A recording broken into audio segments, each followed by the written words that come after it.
ওয়ানডেতে দুজনের ব্যাটে ২৫,০০০-এর ওপর রান, সেঞ্চুরি ৮৭টা। গেল ১৭ বছর যাবৎ বিশ্বকে মন্ত্রমুগ্ধ করে রেখেছেন দাপুটে ব্যাটিংয়ে। অবশেষে আন্তর্জাতিক মঞ্চ থেকে সেই রোহিত কোহলির বিদায় ঘণ্টা বাজতে চলেছে। ভারতীয় ক্রিকেটে গুঞ্জন, অবশিষ্ট ওয়ানডে ফরম্যাট থেকেও অক্টোবরে রিটায়ার করতে পারে এই জুটি।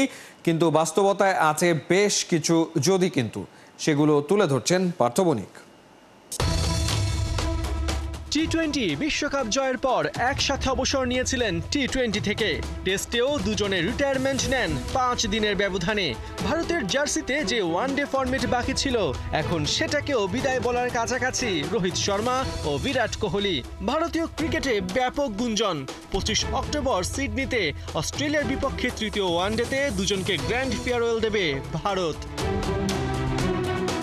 যদিও বিসিসিআই জানিয়েছে রোহিত কোহলির অবসর ইস্যুতে নাক গলাবে না বোর্ড।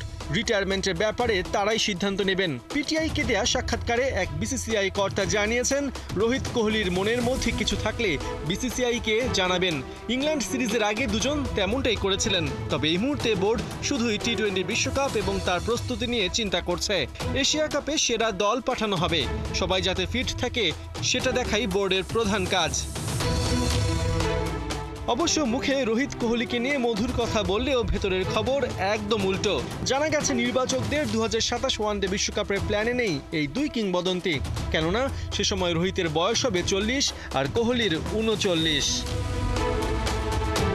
গুঞ্জন আছে দুই তারকা ভারতের জাতীয় one day championship Vijay Hazare trophy খেলতে পারেন। ২৪ ডিসেম্বর থেকে শুরু হবে বিজয় হাজারে ট্রফি। তবে বিসিসিআই সূত্রের বরাতে ভারতীয় মিডিয়া বলছে, রোহিত কোহলি বিজয় হাজারে ট্রফি খেলতে চাইলেও তার আগে ৬টা ওয়ানডে আছে।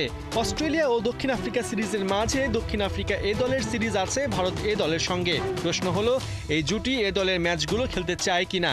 তার চেয়েও বড় কথা, অজিত আগারকারের নির্বাচক প্যানেল তাদের খেলতে দেয় কিনা।